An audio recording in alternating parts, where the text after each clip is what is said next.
Alors, bonsoir tout le monde. Bienvenue dans le Web Journal de Radio-Québec, édition du 12 octobre 2025. On parle aujourd'hui de QAnon. Ça fait longtemps qu'on n'en a pas parlé.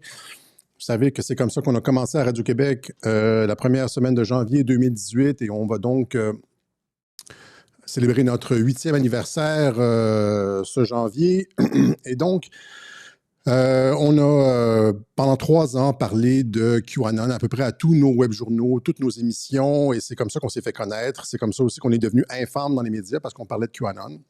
J'ai commencé, et là, c'est revenu sur l'avant-scène avec ce livre de Paul Furber qui a été traduit en français et postfacé par Stanislas Berton. On va parler de ça aujourd'hui. On va parler de tout ça, puisque Stanislas Berton est allé faire la tournée des médias alternatifs, GPTV, Berkoff, Sud Radio, etc. Et il y a des thèses très, très, très intéressantes dans le livre qu'on va commenter aujourd'hui. On a reçu des extraits de la postface qu'on va commenter. On va regarder aussi les affirmations de Paul Furber, l'auteur original du livre. Donc, c'est ça, tout ça pour dire qu'on a fait... c'est comme ça qu'on a commencé la chaîne Radio-Québec. C'est à cause de QAnon. Et on a fait des dizaines de web-journaux là-dessus. Hein, QAnon pour les sceptiques, QAnon, la guerre de l'information, Where We Go One, We Go All, l'humanité contre-attaque. On a commencé ici, vous vous en rappelez, ceux qui sont encore avec nous après presque 8 ans sur le divan brun en janvier 2018 avec un surpoids incroyable. QAnon, le mémo Nunez et le début du conflit. On a fait des émissions comme ça ici au studio avec, rappelez-vous à l'époque, en 2018, c'était Dan Adlumen. Et on a fait finalement, une synthèse, une super synthèse qui a été faite nulle part ailleurs de la méthode Q, les Trumpologies 101, 102, 103, 104, 105, et ce qu'on a appelé dans le Trumpologie 105 le code Trump. Et donc, il y a des régularités, etc. Et on a appris tout ça avec Q. Donc, c'est Q et ces régularités-là sont vérifiables. C'est presque comme une science, puisqu'elles se répètent, elles se reproduisent, elles sont modélisables, elles sont vérifiables et reproductibles, comme dans la science. Donc, on a développé à Radio-Québec une science de Donald Trump qu'on appelle le code Trump. Et ça, c'est tiré essentiellement de Q. Hein, on a eu ce qu'on appelle en anglais le blueprint, les plans initiaux, et par la suite, ça s'est toujours vérifié. En 2020, Q a demandé à l'été 2020 ou à la fin de l'été 2020, il a demandé à ceux qui suivaient Q d'arrêter de parler de Q, tout simplement, parce que malgré tout, rappelez-vous comment c'était à l'époque, à partir de la fin 2018, tous les médias parlaient de QAnon, il y avait des reportages pour discréditer ça, que c'était un mouvement radical en ligne. Au début, c'était des conspirationnistes, des fous, etc. Et finalement... ils sont devenus une menace à la démocratie et tout ça. Et l'État profond s'est arrangé pour bien étamper QAnon sur cette histoire de l'assaut du Capitole le 6 janvier. Il y avait le Shannon QAnon, bien pour discréditer ça. Il y a eu des attaques incroyables parce que c'est vrai que c'est la plus grande opération d'information de l'histoire, mais pas comme le livre le laisse entendre. Et l'État profond a tremblé et ils ont tenté à maintes reprises de faire dérailler QAnon, le processus. Ils ont réussi à faire fermer le message board, hein, où publiait Q, 8chan, en alléguant de la haine en ligne, etc. Et à la fin, c'était ça. Q a dit, genre, arrêtez de parler de Q. Et c'est à ce moment-là que j'ai effacé tous mes posts, etc. Et ça a amené à l'assaut du Capitole, etc. Parce que Q voyait qu'est-ce qui s'en venait. Il a dit... et donc, les opérations ont cessé à ce moment-là. Et on n'en a plus vraiment parlé depuis. Et sauf que Trump ne cesse de retweeter. Vous le savez, on en a parlé dans quelques webjournaux. Trump ne cesse de retweeter Q. Il y a eu comme tellement de clins d'œil, de 17, Vous voyez un peu ce que je veux dire? Surtout durant l'élection et même après. Et là, tout le monde, il continue à valider Q, etc. Or, donc ça demeure pertinent, puisque le code Trump est pertinent, Q est pertinent, et il continue à donner des clins d'œil, etc. Or, le livre qui circule maintenant et dont on nous dit que c'est la plus grande opération de réinformation de l'histoire, ce livre-là affirme finalement que qu'il y a eu un vrai Q et un faux Q et que Q n'a duré que 2 mois. 2 mois en 2017, là, put. Et après ça, ça a été du piratage et un détournement. Donc, ça, c'est la thèse. Et dans le livre, donc, on va parler de ce livre-là, on va parler de ces deux thèses-là. Dans le livre, Paul Furber, l'auteur Paul Furber, qui était un des modérateurs sur un des forums sur lesquels a publié Q au début, les 2 mois, là, lui, il dit que Q n'a existé que lorsqu'il était sur mon forum, là, Calm Before the Storm, CBTS. Après ça, quand Q a déménagé de mon forum, c'était plus le vrai Q. Et donc, donc c'est intéressant parce qu'on va pouvoir en parler parce que Sylvia Miami l'a retrouvé sur Twitter et il y a eu des échanges avec lui. Plusieurs personnes ont échangé avec lui et donc on va être capable de lui tirer les verres du nez. Lui, il dit Q n'a existé, c'était le vrai Q seulement quand il était sur mon forum et dès qu'il a déménagé, là, ce n'était plus le vrai Q. Ça, c'est la thèse de Paul Furber qui est développée dans le livre. Et après ça, il y a une deuxième thèse qui est la thèse de Lin Wood, l'avocat Lin Wood. On en avait parlé en 2020, l'avocat Lin Wood, qui parlait de Q, etc., et qui était très agressif. Et finalement, lui dit que Flynn est un traître, que c'est Flynn qui a finalement détourné. Tu sais, le Q a duré juste 2 mois, et c'est Flynn qui est arrivé pour détourner le bon Q originel et le transformer en une opération de désinformation de l'État profond pour ridiculiser les personnes qui suivaient Q initialement. Et là, ça c'est la thèse la plus saugrenue qui existe. Premièrement, parce que ça discrédite Q, ça discrédite tous ceux, les millions et les millions et les millions de personnes qui suivent ça, qui ont suivi ça de près. Et les personnes qui affirment ces choses-là ne savent absolument pas de quoi elles parlent, dont Stanislas Berton, qui, dans sa postface d'une 15aine de pages, dont on a obtenu copie, ne cite ni n'analyse aucun message de Q, n'a clairement pas lu les messages de Q. On va le voir 2 secondes. Je vais rentrer rapidement dans le vif du sujet, là. Puis après ça, on prendra notre temps, mais je vais rentrer rapidement dans ce que je veux dire. Donc, il n'a pas lu les messages. Stanislas Berton n'a pas lu les messages de Q et fait la tournée, ou je ne sais pas ce qu'il a lu, mais il n'a pas lu les messages de Q. Je vais vous le montrer qu'il n'a pas lu les messages de Q. Fait la tournée des plateaux comme une espèce d'expert de Q en fondant son raisonnement sur les 2 personnes les moins crédibles du mouvement aux États-Unis, Lin Wood et Paul Furber. Pourquoi Q a quitté le forum de Paul Furber? C'est parce que le forum était compromis, parce qu'il ne faisait pas confiance à Paul Furber et voulait comme installer, avoir un environnement plus sécuritaire. Il a fait, je vais vous montrer la chronologie, vous allez comprendre. Et donc, la personne la moins crédible écrit un livre. Vous allez voir pourquoi c'est pas crédible. Là. Encore une fois, je fais des affirmations, mais je vais les démontrer.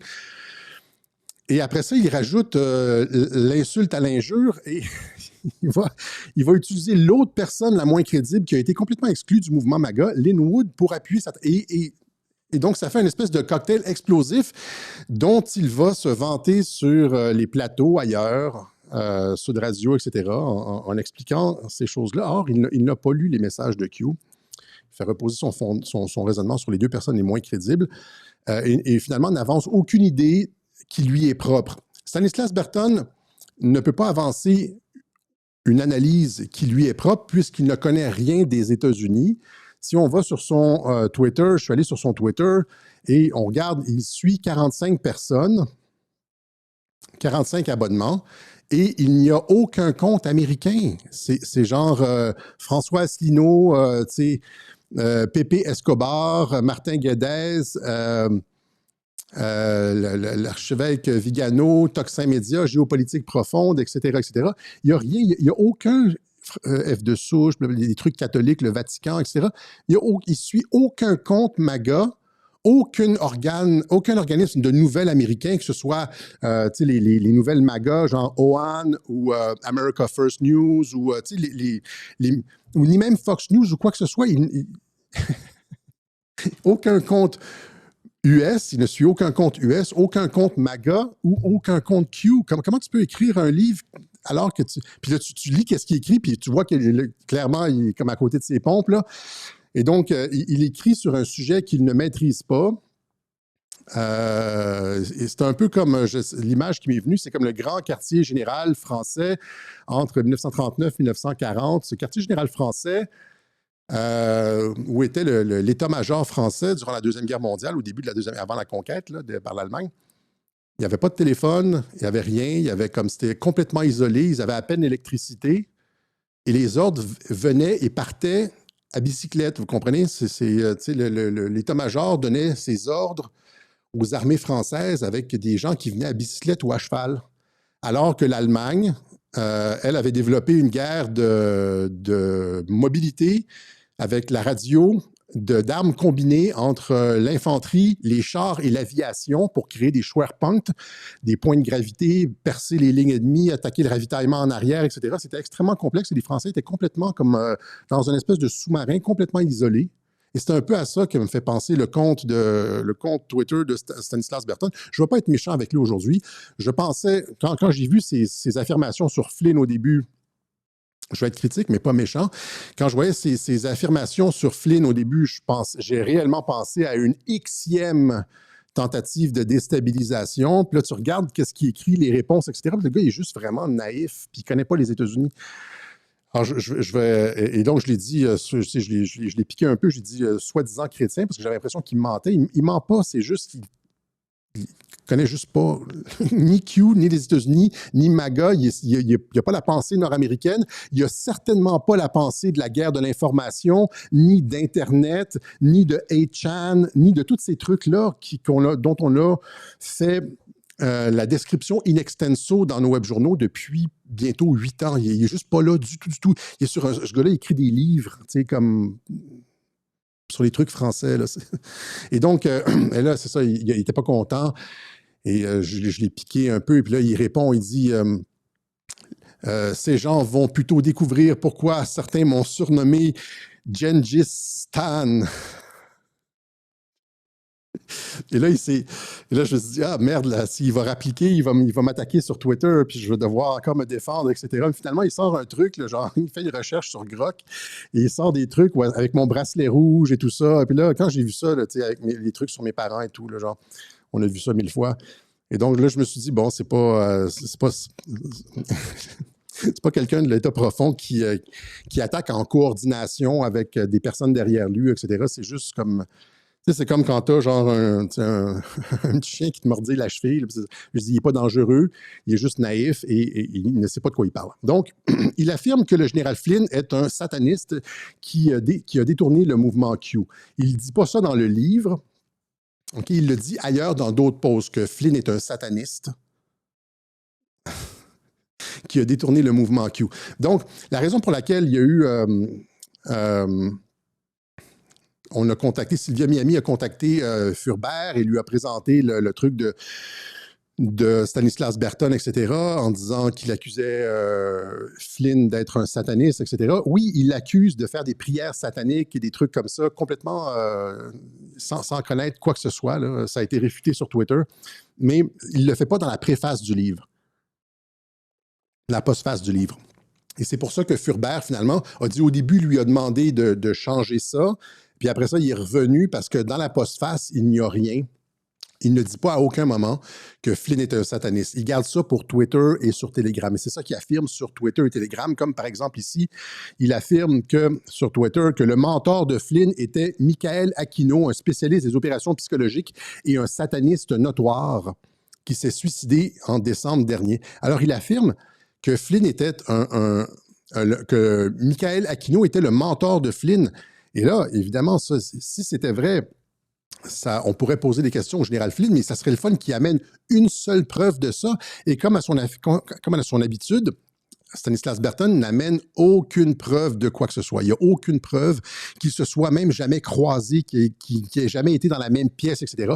Ils ont, étant donné que les deux étaient dans l'armée, dans les opérations psychologiques, ils se sont fort probablement croisés de près ou de loin à Fort Bragg, puisque tout le monde va à Fort Bragg pour les opérations psychologiques, la guerre, guerre psychologique, information, etc. Mais il y a combien de milliers de personnes sont passées à Fort Bragg et combien sur ceux qui sont allés à Fort Bragg, combien détestent le président Trump. C'est pas 100%. Il y a plein de généraux qui sont contre Trump, là, des généraux corrompus de l'État profond, comme le général McChrystal, etc. Il y en a d'autres, là, comment il s'appelle, là, il était l'ancien chef de la CIA.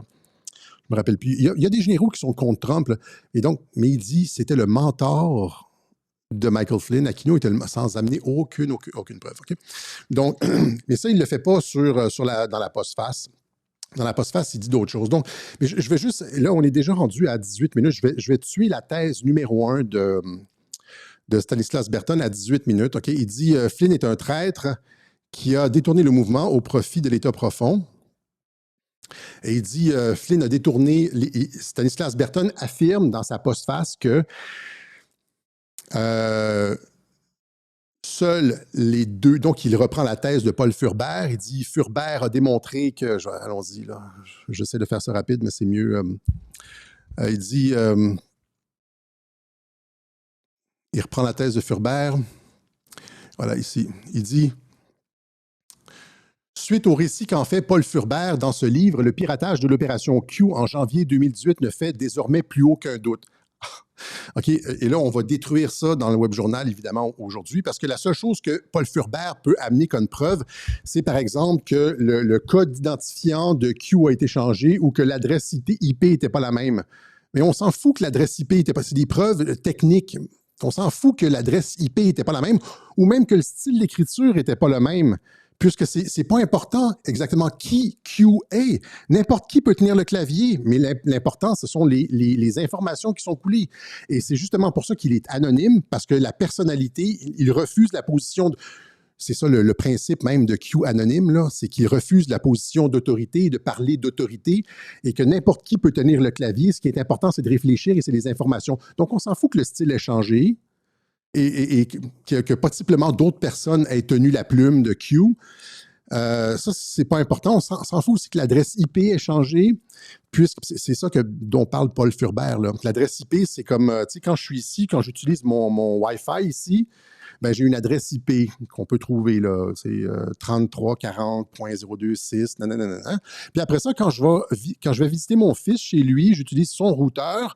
Ben là, j'ai une autre adresse IP. Puis quand je vais dans un café, après ça, regarder les posts de mes détracteurs, ben, j'ai une autre adresse IP. Fait que dans la journée, je peux avoir 3-4 adresses IP quand je bouge. On s'en fout qu'il n'y ait pas la même adresse IP. C'est des arguments fallacieux. Mais il nous dit que c'est hors de tout doute. Les preuves présentées dans ce livre. Tout lecteur avisé de Q-Drop ne peut que constater un tel changement manifeste aussi sur le fond que sur la forme. Et là, il continue. Il dit en premier lieu, le piratage de l'opération Q, puis sa médiatisation sous le terme du mouvement QAnon, porte toutes les marques d'une opération psychologique visant à neutraliser l'opération Q originelle, c'est-à-dire les 2 premiers mois. Okay? En effet, la meilleure technique pour neutraliser un phénomène dangereux ou gênant pour le pouvoir n'est pas de le supprimer, c'est de le rendre inoffensif. Et là, force est de constater que le général Flynn était l'homme le plus qualifié pour mener à bien cette mission. Flynn plaidera coupable dans l'affaire instruite par le procureur Robert Mueller, etc. Donc, il accuse Flynn, en pensant que Flynn a été absous de toutes les charges,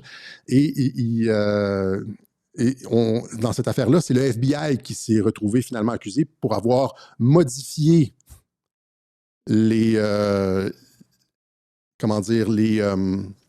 transcriptions de l'entrevue. C'est un autre sujet complètement, là. Parce que le FBI d'Obama a été envoyé rencontrer Mike Flynn pour prendre sa déposition. Et là, ils ont écrit des choses et ils ont modifié le texte. Je pense, je ne me rappelle pas, c'est les formulaires 305 ou quelque chose comme ça. Et ils se sont fait prendre à avoir modifié les mots de Mike Flynn. Et le juge a finalement clairé Mike Flynn, etc. Puis ça, c'est une autre histoire complètement. Le truc, c'est que Stanislas Berton affirme que, et ça, ici, ce sont les seules preuves qu'il avance. Il dit, les seules preuves qu'il avance que Flynn a détourné l'opération Q, c'est ce que je viens de vous lire. Dans les 15 pages, il n'y a rien d'autre. Il va dire, genre, que, par exemple, il va citer un Linwood qui disait, genre, tu sais, qui n'aime pas Flynn non plus. Tu vois, ici, il dit janvier-février 2018, début de la contre-psyop, QAnon, Flynn et ses Digital Soldiers prennent le contrôle de l'opération. Il affirme ça, mais il n'y a jamais aucune preuve. Et là, il dit, on a eu ces échanges sur X, et à tout le monde à qui il parle, il dit « J'ai montré les preuves dans mon livre, j'ai montré les preuves dans mon livre, allez lire le livre, vous discutez sans avoir lu le livre, j'ai montré les preuves. » Et là, quand on va dans la postface, il n'y a rien. Il n'y a aucune preuve que Flynn soit lié à quoi que ce soit. Là-dedans, il n'y a même pas l'ombre de soupçon d'une preuve. Est-ce que tu vas t'excuser, Stanislas Berton, d'avoir accusé frauduleusement Flynn d'être la source du supposé détournement de QAnon? Et regardez, il dit ici, mes recherches commencées dans le volume blablabla et poursuivies dans ma postface m'ont permis d'aboutir à la conclusion que Flynn est un traître qui a bien manipulé les Anons en 2018 et qu'il a probablement été neutralisé au courant de 2020. J'ai rassemblé toutes les preuves dans la postface du livre et je vous invite à les consulter. Je vous invite à les consulter car c'est, à ma connaissance, un travail unique sur le sujet. Il n'y a rien dans la postface. Il n'y a rien contre Flynn dans la postface. Et je vais publier certaines de ces pages-là photographiées qui concernent Flynn. Je vais vous envoyer ces 3-4 pages, les seuls endroits où il parle de Flynn. Et là, après, je vais mettre ça sur Telegram et vous pourrez juger si il a montré toutes les preuves que Flynn était derrière le piratage de l'opération. C'est je vais me calmer. C'est un affabulateur. Comment peut-il dire qu'il a montré les preuves alors qu'il n'y a rien dans son livre, dans sa postface? Il dit, Flynn avait le meilleur profil. C'est à peu près là que ça s'arrête. Flynn avait le meilleur profil. Il n'y a aucune preuve de ça. Et là, on va tuer son chose. On va tuer littéralement sa réflexion. On va dire en premier lieu que Donald Trump, connaissant Mike Flynn, lui ayant fait passer tous les tests polygraphiques pour obtenir des codes de sécurité, etc., a eu une confiance absolue en Flynn en 2015-2016. Il l'a nommé au poste de National Security Advisor, c'est-à-dire un des postes les plus sensibles dans l'administration. Donc, Stanislas Berton, lui, il sait quelque chose que Donald Trump et les patriotes ne savaient pas. Vous comprenez? C'est comme, il est probablement inspiré. Mais, et par la suite, donc Trump valide Flynn en 2015, 2016, 2017, etc. Trump valide Flynn dans l'intervalle et Trump valide Flynn à la fin. Regardez ici, ça c'est cette année. C'est des vidéos, encore une fois, de Sylvia Miami. On la remercie et on salue son conjoint, son mari, Jérémy, je pense qu'il s'appelle.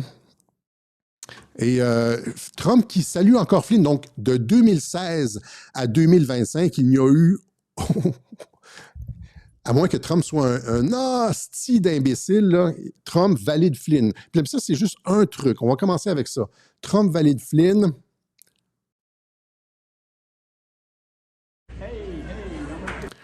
Ça, c'est Trump qui appelle Flynn, alors que Flynn est en train de faire un discours. C'est des vidéos de Sylvia Miami, là, encore une fois. Alors que Flynn est en train de faire un discours, Trump l'appelle directement sur son cellulaire pour le remercier.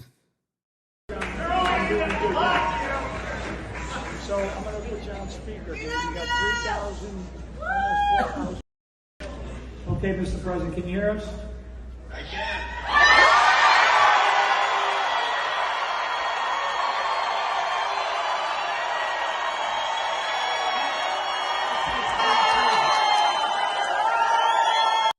Thank you, General. C'est une autre vidéo de Sylvia, encore une fois, prise à Mar-a-Lago. Une chance qu'on a ces vidéos-là. Merci, Sylvia, de nous apporter tout ça. Et donc, Trump qui, encore une fois, dit que Flynn est fantastique et que c'est comme une des personnes les plus solides autour de lui. Let me tell you, this guy, he's the real deal. He's a real general.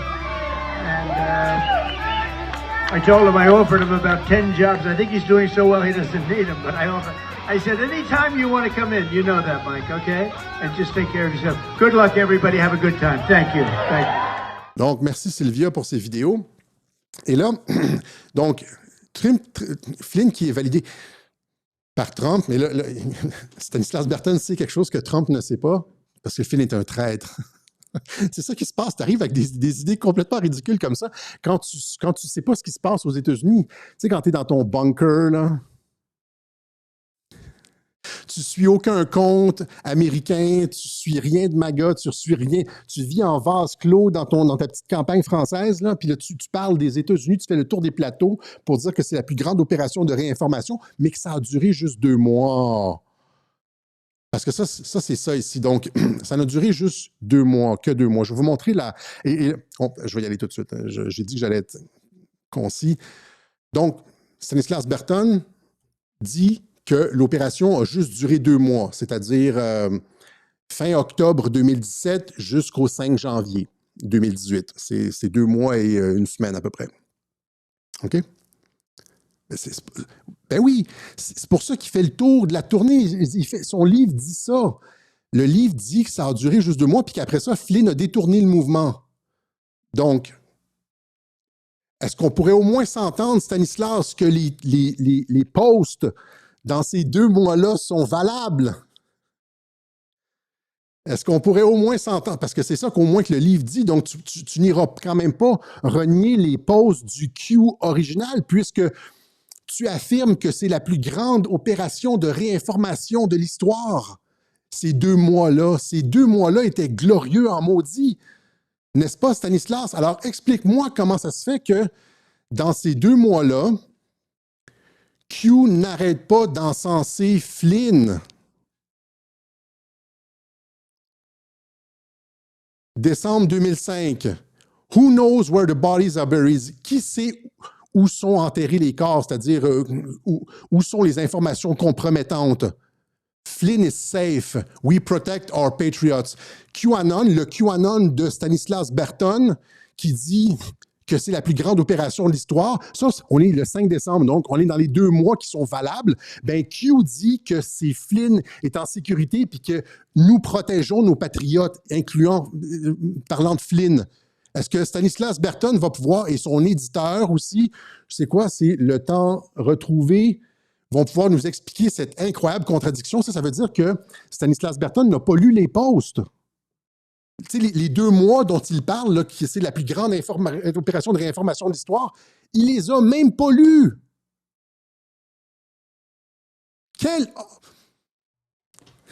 J'ai dit que j'allais pas être... J'ai envie de me lâcher contre lui, là. C'est comme... Flynn is... Who knows where... Donc, il dit essentiellement que c'est Flynn qui a l'information pertinente et que Flynn va être protégé et parce que nous protégeons nos patriotes. OK? Ça, c'en est un. Il y en a 4. Il y en a 3 ou il y en a 4 dans cette section-là. Il y en a 4. Ça, c'est... Est-ce qu'on y va en ordre chronologique? Non.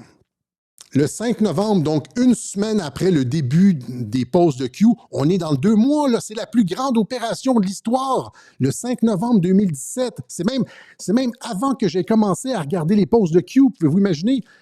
Et là, on nous dit dans le milieu du texte, Flynn, quel est le background de Flynn? Quel était son rang?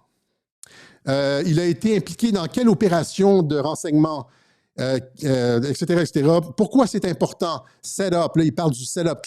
Flynn a été piégé. C'est parce qu'il a été obligé de démissionner. Donc, Q nous dit qu'il y a eu un piège contre Flynn parce que Flynn en savait trop.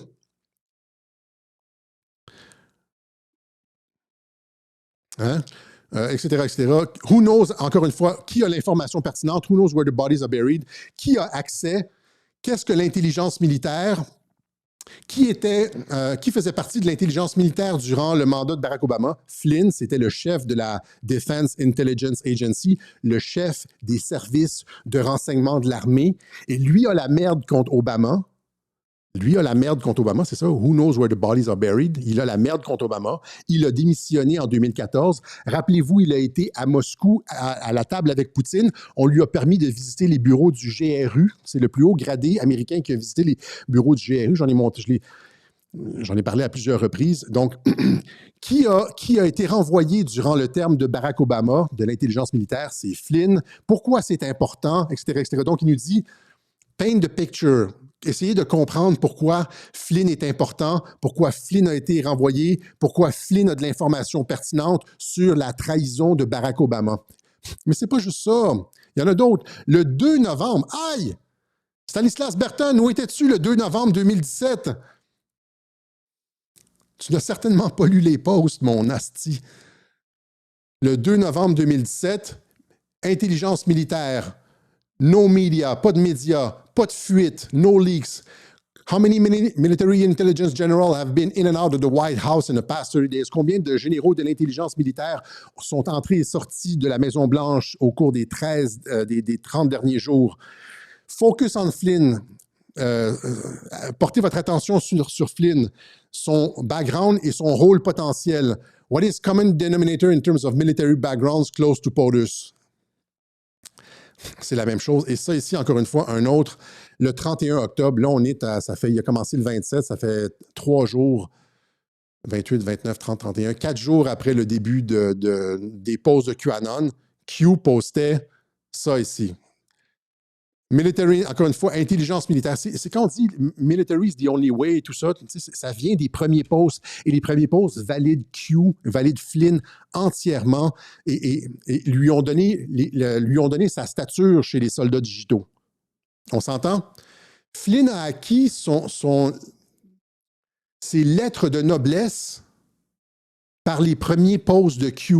En plus d'avoir été encensé par Trump au début, au milieu et à la fin, il a reçu ses lettres de noblesse des premiers posts de Q dans les 2 premiers mois. C'est pour ça que les gens ont commencé à s'intéresser à Flynn. Et donc, on dit, c'est la même chose ici. Là. Donc, il insiste. What is state secrets and how to upheld in the Supreme Court? Qu'est-ce que les secrets d'État et comment on les maintient à la Cour suprême? Qu'est-ce qui doit être accompli pour que l'intelligence militaire puisse prendre le dessus sur les 3 agences de renseignement, le FBI, CIA et l'autre, je ne me rappelle pas c'est quoi. Là. Je pense que c'est le Director of National Intelligence ou peut-être quelque chose comme je ne me rappelle pas. C'est CIA, FBI. Qu'est-ce qui doit être accompli pour que l'intelligence militaire prenne le contrôle? Et c'est ça qui s'est passé, c'est-à-dire que Trump ne lisait pas les briefings de la CIA parce que c'était rempli de mensonges. J'en ai parlé de ça encore une fois il y a à peu près un mois, là, des informations qui viennent au président. Tu sais, là, j'ai parlé du film avec l'autre, là, Timothée Chalamet, Charles, quelque chose, la guerre avec la bataille de Crécy au Moyen-Âge et tout ça. Et c'est l'information. Et là, il dit l'information, c'est comme ça qu'ils ont eu Kennedy. J'avais expliqué que Kennedy avait contourné la chaîne de commandement et il avait parlé directement au pilote et il avait dit, genre, même si on te tire dessus, tu dis que c'est des oiseaux, etc. Parce que l'information qui arrive au roi, au leader, est compromise et c'est comme ça qu'on le fait entrer dans des guerres, etc. Et là, c'est la même chose ici. Donc, l'information du FBI à la CIA, etc., était compromise. Ces agences sont compromises. Et là, il dit... C'est la raison pour laquelle on doit se fier seulement sur l'intelligence militaire. Je l'ai expliqué à plein de reprises. On doit se fier sur l'intelligence militaire. Et là, Flynn, c'est l'intelligence militaire, etc., etc. What is Flynn's background? Intelligence militaire. C'est quoi le background de Flynn, intelligence militaire? Pourquoi c'est important? Hein? Pourquoi l'admiral Rogers a rencontré Trump en privé à l'automne dernier, sans autorisation? L'intelligence militaire derrière Trump. Ils l'ont sauvé. C'est l'admiral Rogers qui a dit, juste après l'élection, qu'il était sous écoute par la campagne de Barack Obama. Et c'est là qu'il a dit, Obama had my wiretap. Puis là, tous les médias ont dit, il a dit sans preuve qu'Obama l'avait espionné, mais en fait, il avait des preuves. Puis là, donc, etc., etc. Mais tout ça pour dire, puis là, il dit, ça continue, puis là, il parle de Antifa. Pourquoi ça a un rapport avec ce qui se passe aujourd'hui, Antifa qui a été déclarée organisation terroriste. On en parle directement ici. C'est une organisation de l'État profond. Pourquoi on laisse Antifa opérer sans entrave? Why hasn't the Men in Black been classified as a terrorist organization? Pourquoi on ne les a pas classés comme une organisation terroriste? Ils viennent de le faire, mais ça, c'était en 2017. Qu'est-ce qui se passe si les opérations fondées par George Soros deviennent violentes et s'engagent dans le terrorisme domestique? C'est ce qui est allégué encore une fois cette semaine, etc. Donc ces posts-là sont super importants, mais aux grandes dames de Stanislas Berton, valide entièrement Mike Flynn. Et donc comment va-t-il réconcilier ça? C'est la question. Est-ce qu'il va jeter au pilori son livre parce que c'est de la désinformation? Ou est-ce qu'il va commencer à s'excuser en faisant la tournée des plateaux, etc., etc. Sans compter que Mike Flynn a été un des piliers non seulement du Pizzagate, mais du laptop de Anthony Weiner, toute la question de la pornographie, du trafic de personnes, etc., etc. Ça, c'est le fils de Michael Flynn qui parle du Pizzagate en pleine campagne électorale en 2016 contre Hillary Clinton. Même chose avec Mike Flynn ici, qui parle de Spirit Cooking. Tu sais, la sorcière Marina Abramovic, là, Spirit Cooking, on en a parlé. Les courriels de John Podesta, etc., le laptop d'Anthony Weiner, où on a il explique que des enquêteurs chevronnés ont vu ce qu'il y avait, les photos qu'il y avait sur ce laptop-là, et ils se sont mis à pleurer. Et ça ici, Flynn qui retweet, Liz Crokin qui explique que Elon Musk a publié une vidéo sur Q et également un tweet exposant le Pizzagate ce soir. De plus, le général Flynn a partagé l'autre jour la vidéo de Open Your Eyes exposant la cabale pédophile d'élite satanique qui contenait ce post Q mettant en vedette Lady Gaga, etc., etc. Donc, si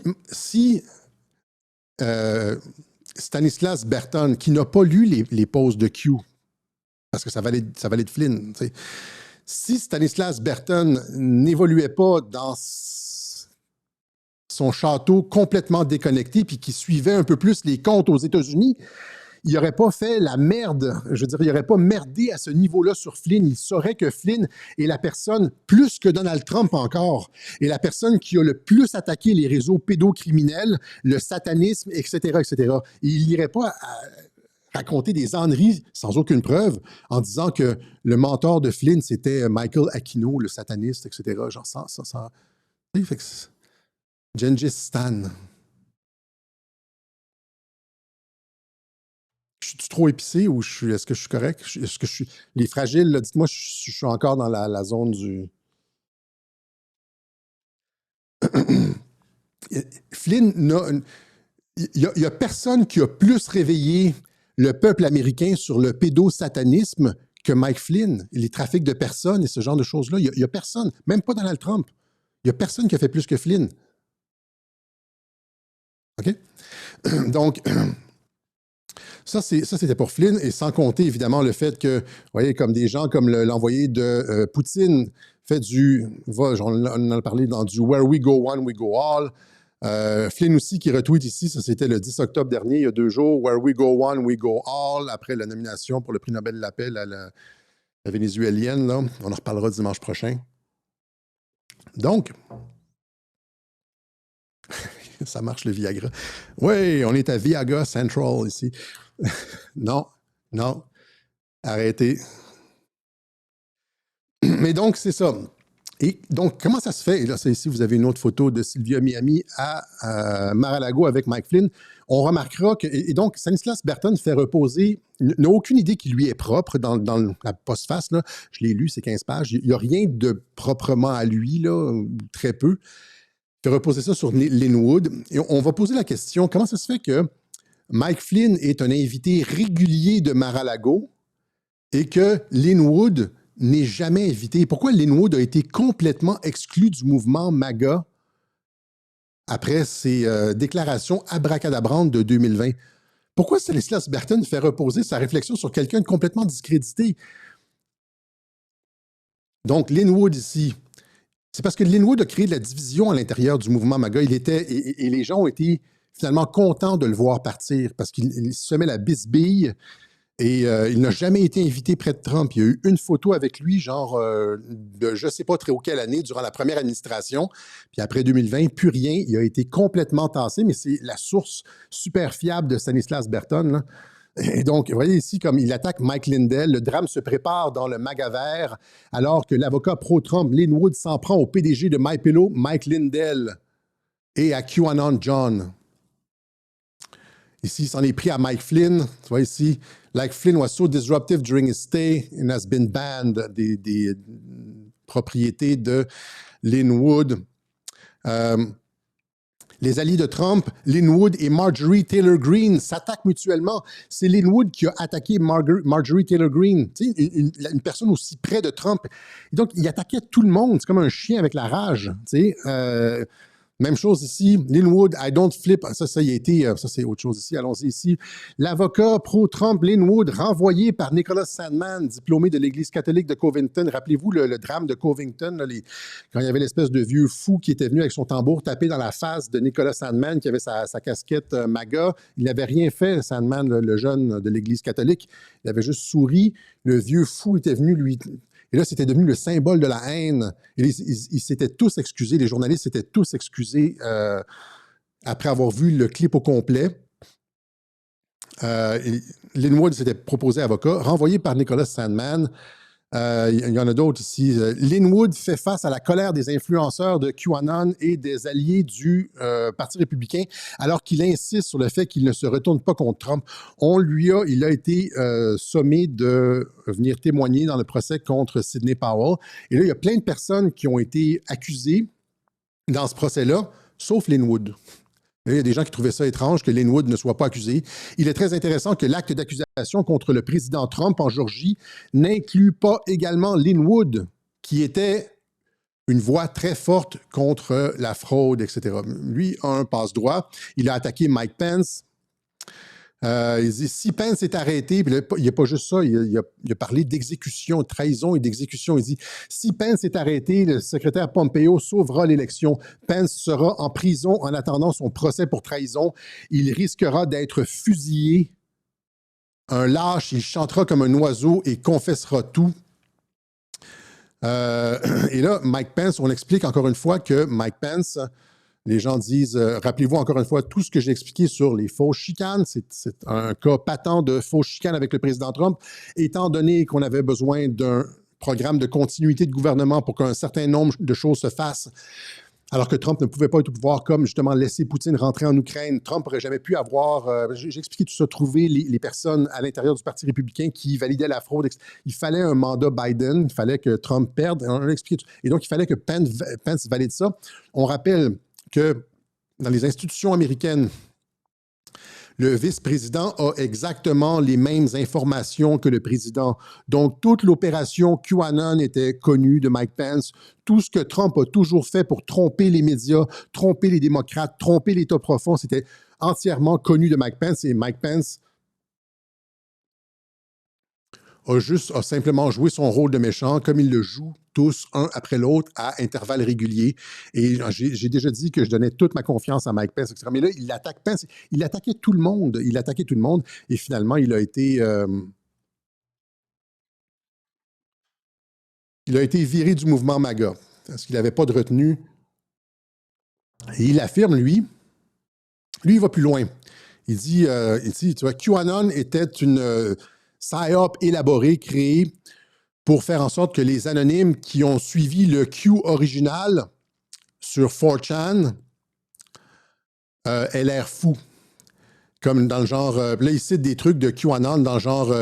JFK Jr. est en vie, Princesse Diana est en vie, etc. Puis il dit c'est ça. Mais il n'y a jamais eu aucun drop de ça. Encore une fois, il parle complètement à travers son chapeau, puisque c'est le contraire. Q a dit JFK Jr. est mort. Il n'a jamais dit que Princesse Diana était vivante, etc. Donc, c'est exactement comme Stanislas Berton, c'est-à-dire c'est quelqu'un qui parle des drops de Q sans rien connaître. Et il dit finalement, que c'est juste 4chan, que c'est même pas 8chan, c'est-à-dire que 4chan, ça a duré 4 jours. Q a publié sur 4chan un forum de discussion pendant 4 jours, pendant 5 jours seulement. Et là, on va aller voir la chronologie. Okay, je vous ai préparé une petite chronologie. Donc, ici, vous avez du 27 octobre au 1er novembre 2017, Q publie sur 4chan. OK? Donc, ça ressemble à ça. C'est un bulletin, un bulletin board. Là, c'est un forum de discussion où on peut être anonyme et pas publier n'importe quoi. Ça ressemble à ça. Tous les trucs de PP sont là-dessus, etc. Et donc, je vous ai montré le texte de Linwood qui dit que c'est Linwood qui dit que c'est juste le Q de 4chan qui est valable. Ça a duré 5 jours. Après 4chan, Q est allé sur 8chan. Pourquoi Q est allé sur 8chan? pour des raisons de sécurité. Et donc, il déménage sur 8chan parce que c'est plus facile de gérer les boards, c'est plus facile d'avoir de la modération, c'est plus facile de gérer le contenu, etc. Il y a déjà un choix d'amélioration de la structure qui a été fait. Et après 5 jours sur 4chan, on va sur 8chan. Mais Linwood dit que le vrai Q, c'était juste sur 4chan. Donc 5 jours de post. Mais même à ça, le truc, c'est que même dans ces 5 jours de post, il valide quand même Flynn. Aux grandes dames de Linwood et aux grandes dames de Stanislas Berton. Mais donc, et là, après ça, ils arrivent sur 8chan et ils y restent. Excuse-moi, c'est pas du 24 novembre ici, c'est du 1er novembre. On va le modifier tout de suite. Du 1er novembre 2017 au 5 août 2019. Donc, 19 mois, je pense, au total. C'est ça, 19 mois? Je pense que c'est 19 mois. Ouais, 19 mois. OK. Pendant qu'il est sur 8chan, au début, il publie sur un forum qui s'appelle The Calm Before the Storm. C'est là que c'était géré par Paul Furber. C'est lui qui gérait Calm Before the Storm, ce forum-là. C'est comme il y a plein de... 8chan, c'est la plateforme, puis il y a plein de sous-forums de discussion. Vous comprenez, vous savez comment c'est dans les forums de discussion. Il y a comme la plateforme elle-même, puis après ça, il y a comme plein de sous-petits forums. Eh bien, lui, il était le gérant, l'administrateur de Calm Before the Storm. Et Q a publié là-dessus du 1er novembre au 6 janvier 2018. 1er novembre 2017 au 6 janvier. Donc, 65 jours. Et après ça, il est déménagé sur Q Research. Il a déménagé, il a publié comme quelques messages sur The Storm, etc. Mais presque immédiatement, il a effacé puis il a publié sur Q Research. Donc, du 6 janvier 2018 au 5 août 2019, il publie sur Q Research avec Ron Watkins, l'administrateur Ron Watkins. Et son père ici, c'est... je ne me rappelle plus, c'est un autre Watkins, là, Jim Watkins. Jim Watkins, c'était le propriétaire de 8chan. C'était le père de Ron Watkins, qu'on appelait aussi Code Monkey. Et Q est resté là-dessus du 6 janvier 2018 au 5 août 2019. Qu'est-ce qui se passe le 5 août 2019? Le 5 août 2019, 8chan se fait fermer. Parce que, évidemment, l'État profond n'était pas content des informations qui étaient publiées là-dessus. Si c'était une désinformation de l'État profond, pourquoi ils ont tout fait pour essayer de le faire fermer? On ne se rappelle même pas, les gens qui sont nouveaux, là, se rappellent même pas de l'ambiance qu'il y avait à ce moment-là, où tous les médias parlaient de Q, parlaient de cette opération controversée, de conspiration, de menace à la démocratie, etc. Il y a la fusillade de Christchurch. Et donc, en Nouvelle-Zélande, la fusillade de Christchurch. Et là, c'est un suprémaciste blanc qui va dans une mosquée et qui tire sur les gens, etc. Les vidéos, évidemment, ne sont plus disponibles. Ils ont été supprimés par, rappelez-vous, là, la Jacinda Ardern. C'est la même qui a emprisonné son peuple durant la COVID. Je ne sais pas si vous vous en rappelez.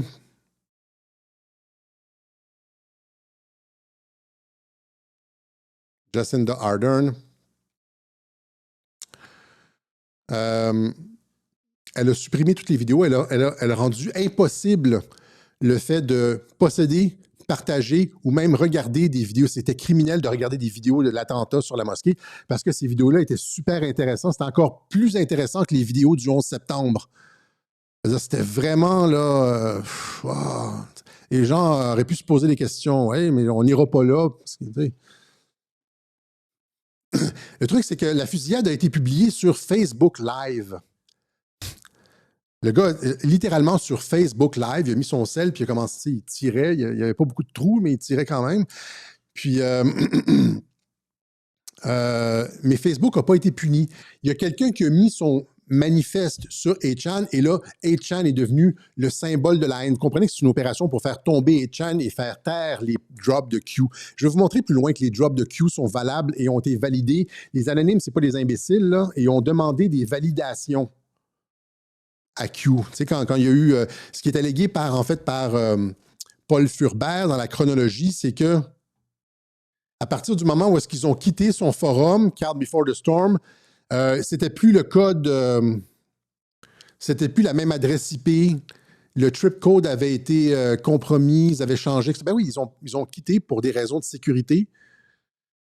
Et vous allez voir que dans les drops, ça a été validé 1000 fois. Ça a été l'authenticité de Q a été, en fait, durant les 2 premiers mois, Q ne donnait pas de réelles preuves.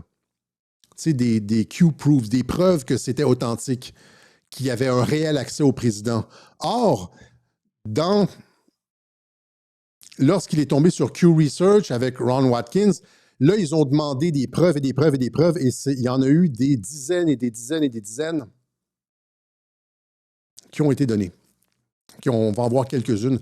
Les anonymes, ceux qui suivent ça de près, contrairement à Stanislas Berton, savent très bien que le forum n'a pas été compromis. Et même Furber le sait. Je lui ai posé la question, je vais vous montrer sa réponse. Donc, ils ont voulu faire fermer 8chan, ont prétexté une fusillade, ils ont publié... Facebook Live n'a jamais été embêté, Facebook n'a évidemment jamais été embêté, mais quelqu'un a publié le supposé manifeste du gars sur 8chan, et là, 8chan est devenu genre le centre de la haine, tu sais. Et là, rappelez-vous ce qui s'est passé après ça. Il y a eu, je n'ai pas l'image ici, il y a eu l'appel de Christchurch à Paris. Emmanuel Macron a amené tous les leaders du monde après ça, la fusillade là, de Christchurch. Et là, il fallait mettre un terme à la haine en ligne. C'est à l'initiative d'Emmanuel Macron. L'appel de Christchurch et les enjeux de la modération du contenu terroriste. Et là, on est en plein framework des armes et dans ces genres d'opérations de censure de l'État profond, là, où est-ce qu'on crée une fausse cause et ça nous donne une raison de censurer, menace à la démocratie et tout. Là, c'est le gouvernement du Canada ici, là, contribution du gouvernement du Canada à l'appel de Christchurch contre le contenu terroriste et extrémiste, violent en ligne, lutter contre la haine, contre toutes ces formes. Ils essaient de faire fermer 8chan et Q. Les États et géants du net rallient l'appel de Christchurch contre la cyber-haine. Vous voyez Jacinda Ardern avec Emmanuel Macron. Ici, l'Élysée appelle à l'action de Christchurch pour supprimer les contenus terroristes et extrémistes violents en ligne, etc., etc. Et là, il y en a eu d'autres après ça. Ça prenait du momentum. Fusillade en masse d'El Paso est au moins la 3e atrocité liée à 8chan. Ils essayaient vraiment de faire fermer ça, faire fermer la gueule à Q. C'est ça. Et là, on était en 2019, donc on n'était pas dans les 2 premiers mois. Ils essayaient de faire... C'est pas l'État profond, mais si Berton n'était pas dans son sous-marin sans téléphone, il saurait peut-être ces choses-là. Nous autres, on était là durant ça, on faisait des vidéos où on était en plein milieu de l'œil du cyclone. Si vous retournez sur la chaîne Telegram, pas Telegram, mais Odyssey, vous avez les anciennes vidéos. Donc, liées à 8chan, et puis là, ici, National Public, ça c'est CNN, National Public Radio, uniquement sans loi, une société de sécurité abandonne le site 8chan après la fusillade d'El Paso, etc. Donc, éventuellement, ils ont fermé 8chan. C'est pour ça que 8chan ici, ça dure juste du 6 janvier 2018 jusqu'au 5 août 2019, parce qu'ils ferment le forum 8chan. 8chan disparaît. Et là, il n'y a plus de pause de Q pendant 2 mois. Ça nous amène à la création de 8kun 2 mois plus tard, le 2 novembre 2019, et ça dure 1 an, 13 mois jusqu'au 8 décembre 2020. Il crée une nouvelle plateforme entièrement. C'est Ron Watkins qui crée une nouvelle plateforme entièrement. 8kun, ça dure 12, 13, 14 mois. Et c'est là que Q finit ses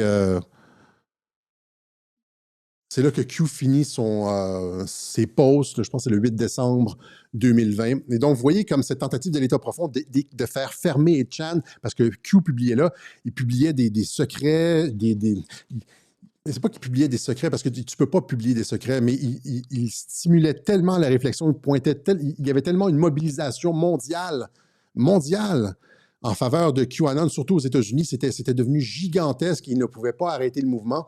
Il fallait absolument faire fermer 8chan et c'est ce qu'ils ont prétexté avec des fusillades, etc. Alors qu'il n'y avait jamais eu de problème avec 8chan, ils ont, dans un espace de 2-3 mois, il y a eu comme 3 fusillades. Tout le monde mettait son manifeste sur 8chan. Puis là, les gouvernements disaient « Ah, c'est la haine en ligne. » Puis pour, justement, et là, finalement, plaque, 8chan a été fermé. Mais ils ont rouvert sur 8kun et puis ils ont continué. Donc, maintenant,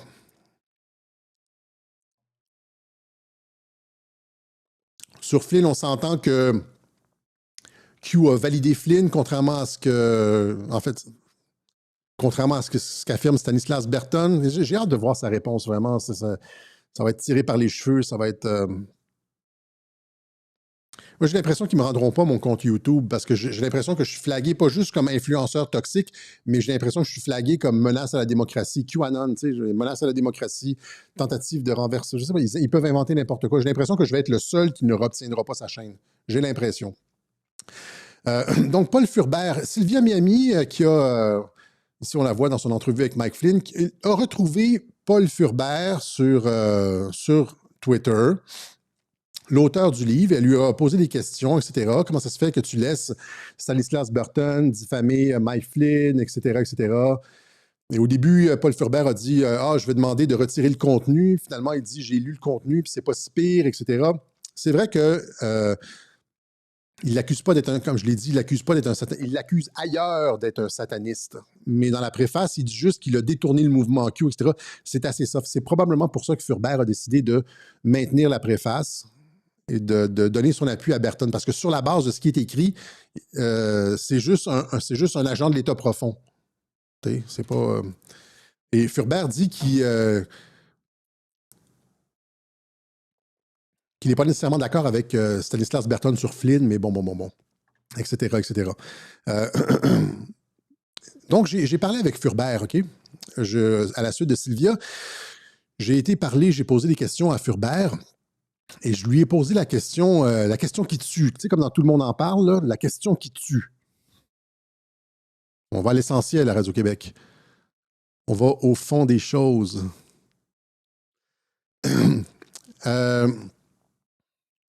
Là, j'ai dit, comment ça se fait? Là, parce qu'il disait, genre, j'ai parlé avec Q, il m'a promis des choses, j'ai parlé au téléphone avec Q. Ça c'est un gros non. Q a dit à plusieurs reprises qu'il n'y avait pas de communication à l'extérieur de la plateforme. C'est sûr que quand tu as une opération, quand tu as comme une source comme Q qui est anonyme, tu dois mettre des balises et dire aucune communication privée à l'extérieur de la plateforme. Parce que, étant donné que c'est anonyme, tout le monde, y compris les agents de désinformation de l'État profond, peuvent dire « J'ai parlé à Q, il m'a dit telle chose et je vous donne de l'information que j'ai de Q. » En privé, là, tu sais, c'est pas les drops, là.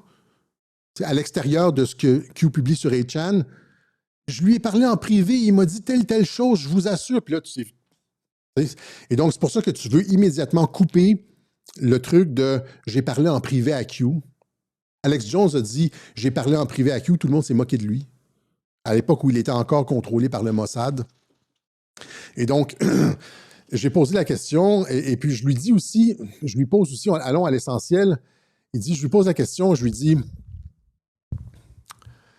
Comment expliques-tu qu'il y a littéralement des centaines de posts de Q entre 2018 et 2020 qui sont complètement vérifiés comme Future Proof Pass et validés par Trump? Comment tu peux expliquer que dans la période où tu dis que Q a été détourné et compromis, tu sais, quand Q a quitté ton forum, puis tu étais comme « ouais », puis là, tu dis, après moi, le déluge, là, Q s'est compromis, puis il a changé d'adresse IP, etc., même si ce n'est pas un gros deal de changer d'adresse IP. Après toi, entre 2018 et 2020, le supposé Q corrompu a publié des centaines et des centaines et des centaines de trucs avec une connaissance d'avance de ce qui s'en venait. Comment t'expliques ça? Et là, il dit, écoutez sa réponse. Il y a évidemment aucune explication à ça. Il est coincé. Puis regardez la réponse. Il dit Mon explication est assez simple. Face à un mouvement en pleine croissance avec Q détourné, l'équipe originale a alimenté le deuxième Q avec des véritables informations et leur a également donné des preuves. Wouhou! Wouhou!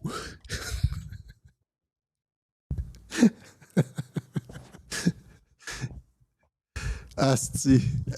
Alors, vous avez compris ce qu'il dit. Donc, il dit genre, l'équipe de Q, qui est la plus grande opération de réinformation de l'histoire de l'intelligence militaire, la NSA, etc., les plus cracks codeurs de la guerre de l'information, programmeurs américains de l'intelligence militaire, des forces spéciales de la NSA, s'est fait pirater son compte, là, puis il n'a pas été capable de rien faire, genre des hosties d'incompétents. Un, ils n'ont pas été capables de l'empêcher.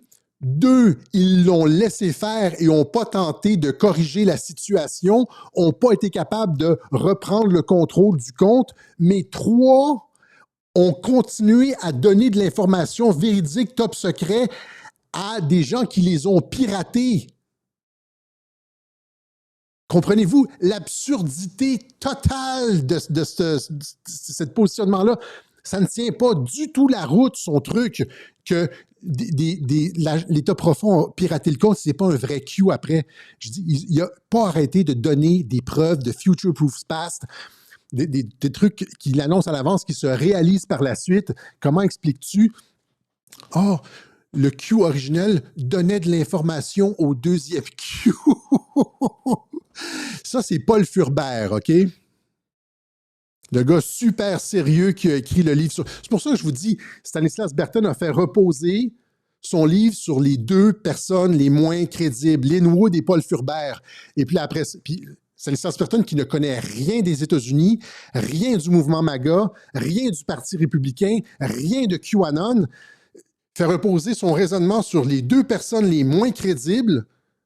Puis après ça, il écrit une postface complètement ridicule. Il fait la tournée, va pavaner dans les médias alternatifs, GPTV, Sud Radio, Q, la plus grande opération. Alors que ce qu'il raconte est complètement contradictoire puisque le Q originel vérifie Flynn et que les drops de 2018 à 2020 se vérifient aussi en termes de contrôle à partir de la Maison-Blanche ou de la NSA, etc. C'est un zéro de A à Z en termes d'argumentaire, en termes d'analyse. Il n'y a pas d'analyse dans le truc de Stanislas Berton. Il n'a vraiment pas réfléchi à son affaire. C'est zéro. C'est échec sur toute la ligne. Je le répète. Parce que je l'ai mis, je l'ai-tu effacé? Je ne l'ai pas effacé. Il dit, ça c'est le truc, le gars du livre, je sais que vous le savez, mais laissez-moi répéter parce qu'il faut juste que les gens prennent la mesure de ce qui est avancé ici, là. L'auteur du livre, Paul Furbert, qui dit, genre, après, quand ils ont quitté mon site, là, ben, c'était plus le vrai, parce qu'il a changé d'adresse IP. C'est comme si, il présuppose que vous sachiez même pas c'est quoi une adresse IP. Une adresse IP, c'est un identifiant, c'est une prise dans le mur. C'est normal de changer d'adresse IP. Si tu changes de bureau, des fois, tu changes d'adresse IP. Tu passes de l'aile gauche à la Maison-Blanche à l'aile droite, là, de East Wing à la West Wing, puis tu changes d'adresse IP. C'est tellement pas une preuve. C'est comme les preuves de Stanislas Berton sur l'implication de Flynn dans le détournement du mouvement. Il était le mieux placé. Ça, c'est sa preuve. Ah, c'est un clown! J'en reviens juste pas. Puis ce gars-là, il se présente comme une espèce d'intellectuel qui va sur les... C'est très sérieux français. Là, puis genre, mon explication est assez simple. Face à un mouvement en pleine croissance, mais avec Q détourné, l'équipe originale, les cracks de la NSA, là, des patriotes, là, des gens qui veulent changer le monde, qui veulent faire tomber les pédosatanistes, qui ont des grandes ambitions pour la guerre de l'information aux États-Unis, essentielles pour le retour de Trump et tout le plan, ont laissé l'État profond pirater le compte, n'ont pas été capables de l'empêcher, les ont laissés pirater, n'ont pas été capables de reprendre le contrôle, puis après ça, les ont alimentés avec des vrais drops puis des vrais trucs top secrets pour valider la crédibilité des usurpateurs. Réfléchissez à ça! Ah, c'est une bande de clowns Quelqu'un adhère à ça. Stanislas Berton adhère à ça. Puis Trump qui maintenant continue, là, gentil, à publier des trucs QQQ, alors que si, ça a été, son mouvement a été complètement piraté. Et, en tout cas, tout ça, c'est Furbert. Laisse-moi juste respirer. Et puis, il y en a un autre qui est intéressant aussi. Ça ici, je lui repose la question. Là, il dit non, c'est parce que Tweedledee et Tweedledum, il parle de Ron Watkins et son père, là. Tweedledee et Tweedledum ont piraté le compte pour attirer du trafic vers 8chan. Donc, il dit, lui, que c'est eux qui ont piraté pour attirer du trafic de 4chan vers 8chan. Lui était sur 8chan. Curieusement, j'ai vu Ron à l'aéroport de Phoenix en avril dernier. Et là, écoutez ça, parce qu'il est la petite garce du général Flynn au lieu de regarder tranquillement du porno à la retraite. Sentez-vous la jalousie là-dedans? Rappelez-vous la chronologie, là. Je l'ai effacé, là.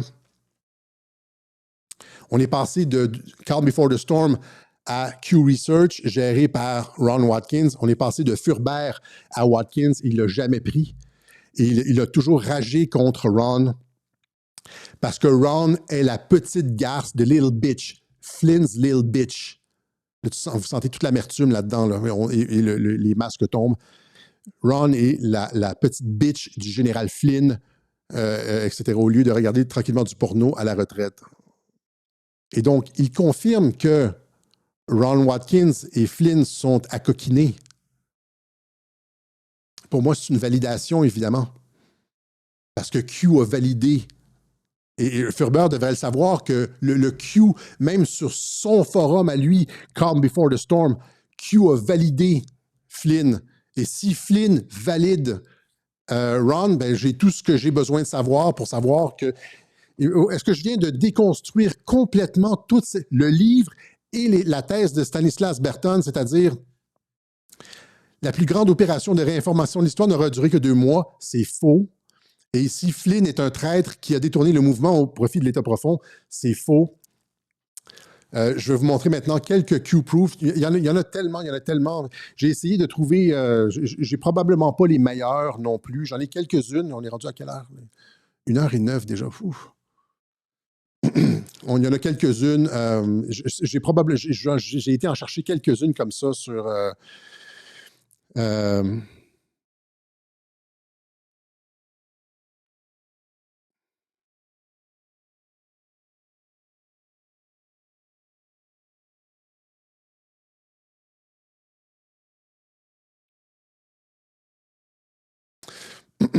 Voilà. J'en ai quelques-unes des trucs intéressants. C'est probablement pas les meilleurs. Les meilleurs, c'est celles avec les timestamps, les marqueurs de temps, etc. Mais c'est un peu mathématique et les gens suivent pas. Je peux pas refaire tout ce qui s'est fait en 3-4 ans, là, mais j'en ai quelques-unes. Donc, il y a une des plus intéressantes, c'est celle-là ici. John McCain, qui a toujours été détesté. Dans Q, on le mentionne très rapidement et on l'appelle No Name parce qu'on ne veut pas mentionner son nom parce qu'il est odieux. Il a trahi les États-Unis, il a vendu des secrets des États-Unis, notamment quand il était dans la Hanoi Hotel au Vietnam. Après ça, il est devenu sénateur compromis, complètement contrôlé par l'État profond. Ils ne veulent pas nommer son nom. On l'appelle No Name. Q l'appelle No Name. Et tu vois ici, Jean Trump qui dit, la nouvelle ici de Fox Business News, le président John McCain signe le John McCain National Defense Authorization Act. Et donc, il signe un truc, John McCain, mais quand Trump le retweet, il ne marque pas le nom. Président Donald Trump signe de National... Et donc, il ne mentionne pas le nom, c'est No Name. No Name. Et donc, il fait référence aux poses de Q. Mais c'est pas ça qui est le plus intéressant. John McCain a été exécuté. Il y a 2 personnes qui l'ont dit à la télévision. Je me rappelle plus, c'est un des gouverneurs. Je l'ai vu en direct. Il disait genre, « He was put to death ». Il a été exécuté. « He was put to death », etc. Mais ça paraissait pas dans le débit, là, mais il a dit ça. « He was put to death ». Et le clip a circulé pendant un certain temps. Q qui publie ici le 25 juillet 2018 à 19h28 Eastern Daylight Time. Il dit « No name returning to headlines ». Donc, no name, c'est McCain, le sans nom, celui dont on ne mentionne pas le nom, comme Trump qui ne mentionnait pas le nom. C'est comme ça que Q l'appelait, c'est comme ça que Trump l'a appelé. No name returning to headlines. 25 juillet 2018. Et qu'est-ce qui se passe? 30 jours, c'est comme Flynn, là, 30 days. 30 jours, jour pour jour, à la minute près, on annonce son décès. Le 25 août 2018, exactement un mois plus tard, à la même heure, c'est 4h28 le 25 août. Et ici, c'est 19h28 Eastern Daylight Time. Le 4h28, c'est Mountain Standard Time. C'est Mountain Standard Time. C'est comme pour l'Arizona. Là. 3 heures plus tard, c'est Eastern Daylight Time. Donc, exactement 30 jours, jour pour jour plus tard, à la même minute, on annonce le décès de John McCain. Donc, no name returning to headlines. On n'entendait pas parler de lui. Et là, pouf, 30 jours, jour pour jour plus tard, à la minute près, son décès est annoncé. Ouais, donc, et ici, on dit 5 jours plus tard, le 30 juin, donc, no name action, every dog has its day. Et là, il meurt un jour avant le Day of the Dog. No name action, ça veut dire qu'il va se passer quelque chose avec no name, avec McCain. Every dog has its day. Et le jour avant le Day of the Dog, le 25 août, il décède. Sa conjointe, Cindy McCain, dit « Mon cœur est brisé, j'ai passé 38 ans avec lui, il est mort comme il a vécu, selon ses termes, etc. » Et Q répond à Cindy McCain « No, he did not depart on his own term. Think Flynn 30, exactly 30. Pensez Flynn 30, exactement 30 jours. He did not depart in his own term. » Il a été exécuté par les Patriotes à la minute près, annoncé à l'avance à la minute près. Ça, c'en était un. Il y a aussi ça ici, celui-là, les anonymes, il y en a beaucoup. Pendant plusieurs mois, les anonymes disaient, sur les forums, ils disaient « Peux-tu mettre XXX dans ton prochain tweet? » Et 24 heures plus tard, Trump ne tweetait pas pendant 24 heures. Et le premier tweet qu'il faisait, il y avait XXX dans les tweets où les anonymes lui demandaient « Mets wonderful dans ton prochain tweet. » Et là, il ne tweetait pas pendant 24 heures. Et le premier tweet qui sortait après ça, c'était « Have a wonderful day. What a wonderful day. » Donc, il exécutait, il faisait exactement ce que les anonymes lui disaient. Ça, c'était en 2018. Donc, des anonymes qui demandaient à Q de faire en sorte que Trump publie telle ou telle chose. Et il y en a un qui avait dit « Mets tippy top », c'est un mot qui n'a pas rapport en anglais, là, « Mets tippy top dans le State of the Union Address », l'adresse sur l'État de l'Union, le discours sur l'État de l'Union, « Mets tippy top ». Mais c'est un... Le discours sur l'État de l'Union, c'est un peu, c'est très formel et il ne l'a pas fait dans le State of the Union, mais il l'a fait à plusieurs reprises par la suite. Tippy top, c'est comme quand il dit 17. Il y a essayez de trouver ça, là, des compilations de 17, c'est la lettre, Q, c'est la 17e lettre de l'alphabet. Là. Et donc, ici, il y a une compilation de tippy top. Ça ne veut rien dire en anglais, tippy top. Hein? Je l'ai mis. Tippy top. Everybody to keep this incredible house or building or whatever you want to call it, because there really is no name for it. It is special. And we keep it in tip-top shape. We call it sometimes tippy-top shape. And it's a great, great place. Everything is tippy-top. Nobody thought we could ever get there. But I would have very open eyes. You know, being in real estate, I always kept clean properties. I like clean, well run. You know, tippy top, we say. Tippy top. We want them to be tippy top. Well, our capital is the opposite of tippy top. It's a shit. Il y en a plein comme ça. Et à chaque fois qu'il dit tippy top, les anonymes font ouais, parce que ça a été demandé. C'est un clin d'œil, ça a été demandé. Il y en a tellement ici. Ici, Q qui dit le 2 avril 2018, Rod Rosenstein va avoir des problèmes. Rod Rosenstein, c'était le numéro 2 du département de la justice qui agissait dans l'intervalle alors que Jeff Sessions venait de se récuser. Et 10 jours plus tard, le 13 avril, Rod Rosenstein, White House is prepping efforts to undermine Rod Rosenstein problem. La maison essaie de se débarrasser de Rod Rosenstein. Et évidemment, tout ça était, encore une fois, c'est une fausse chicane, puisque Rod Rosenstein a été instrumental, ça c'est en anglais, a été essentiel dans toute l'opération avec Robert Mueller, etc. Il travaillait finalement pour l'administration Trump, a fait semblant de travailler contre Trump, comme Robert Mueller, mais finalement, dans les posts de Q, des fois, on disait genre, Rod Rosenstein essaie mais finalement, il travaillait comme. C'est pour ça qu'il y a comme des fois de la désinformation dans les posts, là, mais il faut savoir naviguer puis comprendre. Mais donc, ça ici, vous avez comme par exemple des trucs ici comme intéressants. Vous avez des vidéos de surveillance ici. Ça, c'était encore une fois le 5 février 2018. Des caméras de surveillance à l'intérieur du Congrès. Ça, c'était lors du discours sur l'État de l'Union en 2018 de Donald Trump, là, son discours sur l'État de l'Union. Et puis là, il demandait aux anonymes, est-ce que vous êtes capable de voir qu'est-ce qui est écrit? Parce qu'ils recevaient leurs mots d'ordre, il y avait des trucs et donc, ça ici, c'est des images qui ont jamais été publiées nulle part. C'est des vidéos de surveillance à l'intérieur du Congrès. C'est les caméras de surveillance de la salle du State of the Union, du Congrès.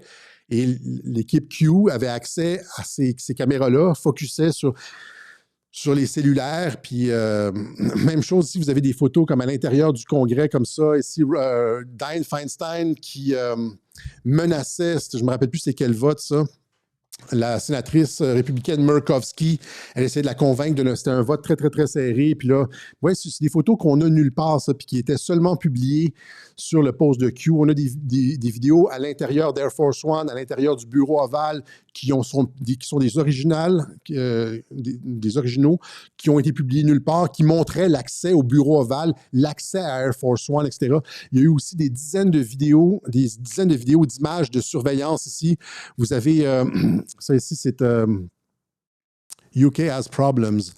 Ouais, donc, en 2018, le 27 juillet 2018, on nous montre des vidéos de surveillance à Londres. Il y en a eu plein des caméras de trafic à Londres qui étaient publiées sur le site de Q, c'est-à-dire qui a accès aux caméras de trafic à Londres. Il y en a d'autres qui étaient comme on montrait en Chine, ou etc. C'est la NSA qui a accès à ça. On nous montrait des images capturées par la NSA qui avait accès aux vidéos de trafic à Londres. Il y en a eu beaucoup de ça aussi. Puis là, on nous montrait Lisa Page, parce que, tu sais, quand ils ont été à Londres pour l'opération, je ne me rappelle plus c'est quoi, là. En tout cas, ça, c'est la fille du FBI avec Peter Strzok, l'amante de Peter Strzok, là. Hurricane, blablabla. Commence à fatiguer, là, 1h19. Donc, accès aux caméras de surveillance un peu partout, des accès évidemment impossibles à expliquer sans une autorisation de la NSA, etc. Il y en avait d'autres ici, comme par exemple Air Force One. Air Force One qui change son call sign à Q. C'est un beau clin d'œil, ça, le 7 décembre 2018. Air Force One, vous voyez ici, Air Force One qui change son call sign à Q. Call sign showing Q. L'avion Air Force One, l'avion du président Trump, a changé son call sign. Normalement, c'est AF quelque chose. Ils l'ont changé à Q pendant un certain temps. Ça a été capté sur les radars. Il y a eu cette photo-là ici, Do It Q. Vous voyez les mains qui font un Q. Et ce qui est intéressant, c'est que sur l'envers de la photo, en fait, le numéro d'identification de la photo, c'est Do It Q. Fais-le Q. Do It Q. Il y a comme une chance, d'ailleurs Q le dit ici, il y a une chance sur 1 milliard. Une chance sur 1 milliard. Est-ce que c'est réellement une coïncidence? Il y en a d'autres ici. Par exemple, celle-là ici, vous voyez, ça, c'est une photo publiée par Q à l'intérieur de Marine One, l'hélicoptère du président Trump lorsqu'il arrive à la Maison-Blanche. Comment est-ce que c'est possible de publier ça? Est-ce que c'est possible que l'État profond ait accès à ça? À l'intérieur de Marine One. Pensez-y, là. Et donc, il y a eu des centaines et des centaines et des centaines de vérifications comme ça de Q qui montraient que c'était légitime, qu'il avait accès, qu'il avait l'oreille du président, que quand les anonymes demandaient quelque chose, le président le faisait, tipi-top, etc., etc. Ça a été démontré 1000 fois de sorte que les gens ont acquis une certitude, indépendamment de ce que comment je pourrais dire de façon polie, là? Les mythomanes comme Paul Fubert essayent de nous faire croire là, que c'est l'équipe, les patriotes qui se sont fait damer le pion, qui fournissaient des informations comme ça à l'équipe Q. Mais oui, mais what about Air Force One et puis tout ça? Puis pas juste ça, tu vois. Il y a plein de trucs comme notamment ça ici. C'est une photo lors du voyage de Air Force One en Asie, lorsque Trump, en 2017, est allé en Asie, est allé au Japon, en Corée, il a fait une tournée de l'Asie. Et les anonymes ont retrouvé, c'est une photo à partir d'un hublot d'Air Force One. Ça a été Les Anonymes ont trouvé exactement, on voit des îles, là, il y a un archipel, ils ont trouvé exactement l'archipel de cette photo-là et la trajectoire exacte de Air Force One avec les trucs de radar, là, et ils ont remarqué que Air Force One passait exactement à cet endroit-là. Donc, ils ont pu, les Anonymes, parce que c'est ça que les Anonymes font de la recherche, là, contrairement à Stanislas Berton, et ils ont pu certifier que cette photo-là avait été prise à partir de Air Force. C'est une photo originale, avait été prise à partir de Air Force One, etc. Ce qui est intéressant, en fait, c'est même pas juste les photos elles-mêmes ou les preuves elles-mêmes, c'est toutes les discussions derrière ces photos-là et la recherche qui était faite, c'est ça qui était fantastique. C'est la recherche qui était faite. Ici, vous voyez donc, Thank you Asia. Thank you, Kim. Ça, c'est en revenant. C'est le même Air Force One. Ça a été publié le 8 mars, mais c'est une publication d'un tweet de Trump qui datait du 14 novembre 2017, c'est-à-dire quand Trump a fait sa tournée en Asie, etc. Il a pris une photo de... Et là, Q dit « Thank you, Kim. Merci, Kim Jong-un. Deals made. Le deal a été fait. L'entente a été faite. Clowns out. Les clowns sont sortis. Les clowns, c'est la CIA. C'est Clowns in America. C'est la CIA. C'est comme ça que Q les appelle. String Scott, ils ont libéré Kim, c'est-à-dire que Kim, il y avait des compromissions, etc. Et là, ils lui ont nettoyé le chemin. We took control, on a pris le contrôle, et puis, Iran next, etc. Après ça, il y a eu le sommet à Singapour, Trump qui s'est rendu dans la zone démilitarisée, mais entre-temps, il y a eu cette espèce de truc où est-ce que Kim Jong-un a envoyé une lettre à Trump où est-ce qu'il insultait un peu Mike Pence, et puis là, tout le monde à Radio-Canada a dit genre c'est deux narcissiques, nous savions que le sommet n'allait pas avoir lieu. Et puis là, moi, j'ai fait en me basant sur les trucs de Q, j'ai fait le web journal Le Théâtre Trump-Kim, où est-ce que j'ai montré que non, le sommet va avoir lieu exactement, c'est une fausse chicane. Ça, c'était un exemple de fausse chicane en 2018, parce que je me basais sur les posts de Q ici. Thank you, Kim, deals made, clowns out. La CIA a été sortie de la Corée du Nord, et puis... et donc, les deux s'entendaient bien. Et donc, c'était une fausse lettre de Kim pour piéger les médias. Et finalement, j'ai eu raison, le sommet a eu lieu. Et puis, les deux s'entendent très bien, etc. Il a dit aussi des trucs comme ça. Bientôt, la phase 2. Oui, le post de Q ici, du 21 février 2018, on dit phase 2. 2 jours plus tard, US impose North Korea sanctions. Trump warns of phase 2. Il y en a tellement. Ici, ça, c'est un autre ici, Durham. Le 9 décembre 2017, à 1h28 de l'après-midi, le post 309. Regardez ça, celui-là, il est intéressant aussi, là. Le post 309 de Q, publié le 9 décembre 2017 à 1h28. OK? Le 2 décembre... 2 ans plus tard, le 2 décembre, je n'ai pas le timestamp, là, mais le 2 décembre 2019, 2 ans plus tard, ça c'est le 9 décembre, il dit « Justice Marker », un marqueur pour la justice. 9 décembre 2017 à 1h28. Là, on est dans les 2 mois de la plus grande opération, blablabla. Là. Le 2 décembre 2019, 2 ans plus tard, Q nous montre une montre ici qui est avec le stylo de Donald Trump qui montre 1h28. La montre montre 1h28. C'est exactement le même temps que ça. Parce qu'on dit Justice Marker, n'est-ce pas? Et qu'est-ce qui se passe à 1h28? Ça, c'était le 2. C'était une semaine avant. C'était le 9, c'était une semaine avant. Une semaine avant exactement. Le 15 décembre, ou le 9 décembre, pardon, ça c'était le 2, ça c'est le 9. Le 9 décembre, à 1h28, John Durham rend public une déclaration disant qu'il n'est pas d'accord avec les conclusions du rapport de l'inspecteur général du FBI, John Horowitz, qui disait finalement qu'il ne s'était pas passé grand-chose avec la collusion avec la Russie, etc. Le rapport, ça a été...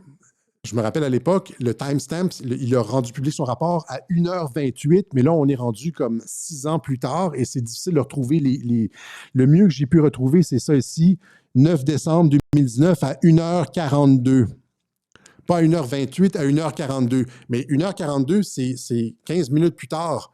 C'est-à-dire que le site RightScoop a pris 15 minutes pour écrire le texte et publier le texte. Ça a été publié 15 minutes après que Durham ait... Donc, je sais que c'est compliqué des fois pour les gens, mais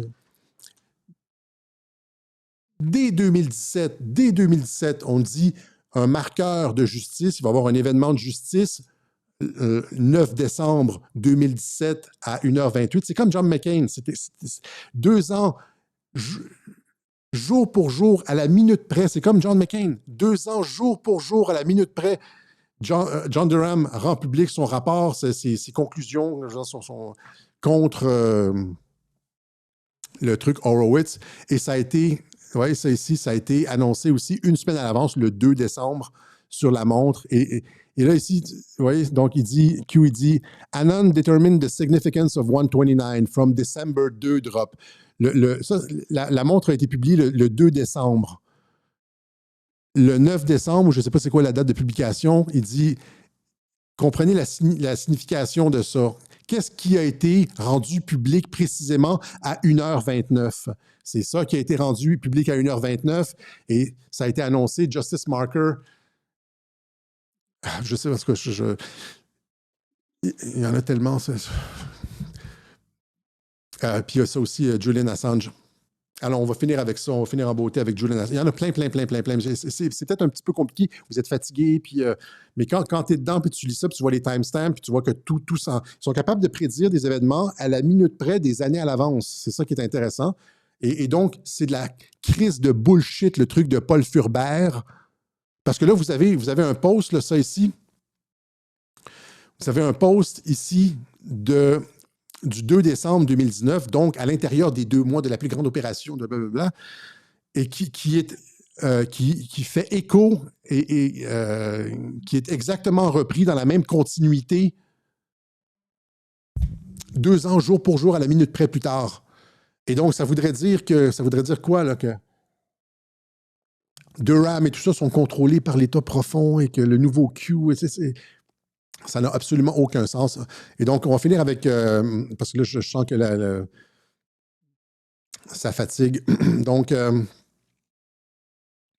encore une fois, on va finir avec ça. Le 7 janvier, donc après qu'ils aient changé de board, ils ont changé de board vers Q Research, ils ont laissé Paul Furbert derrière, puis ils sont sur la nouvelle plateforme.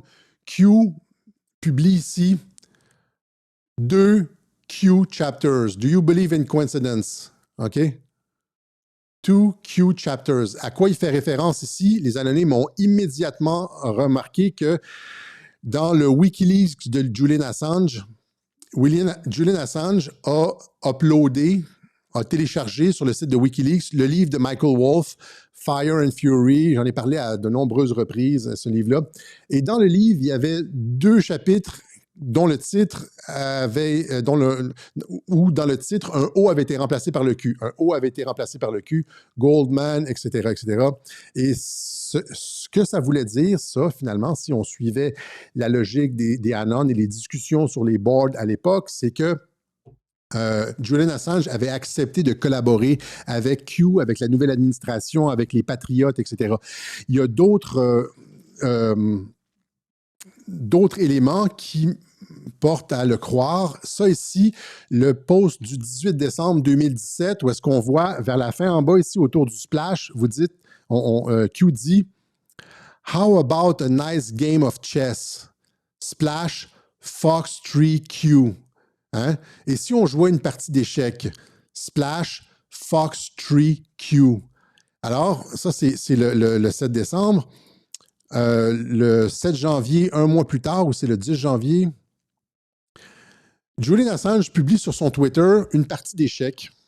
Donc, il répond encore une fois, il répond à Q. Et il y a eu ce même genre d'interaction par, comme on pourrait dire, langage des oiseaux entre Assange et Q. Il y a eu ça aussi avec Edward Snowden et Q. OK? On pourrait faire exactement le même truc. Donc, Julian Assange qui publie sur son Twitter une partie d'échecs. Et là, un spécialiste des échecs dans les boards, c'est la recherche. Et là, je te dis, il y avait des gens qui étaient comme, c'était des génies là-dedans. Pas comme Stanislas Berton, des gens qui faisaient de la vraie recherche.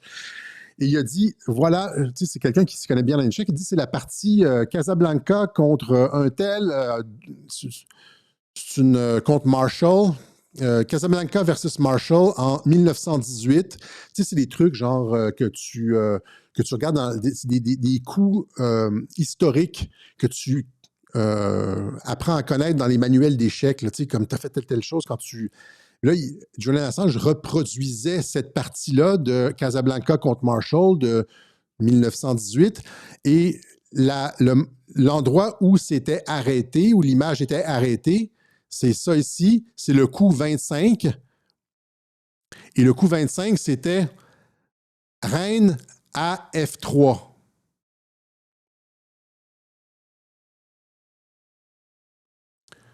Reine à F3, c'est-à-dire Q to Fox 3, F3.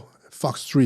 Et donc, c'était Julian Assange republie exactement ça. Je sais que c'est compliqué, ça demande un effort intellectuel, mais c'est ça Q. C'était ça Q, c'était pas pour tout le monde.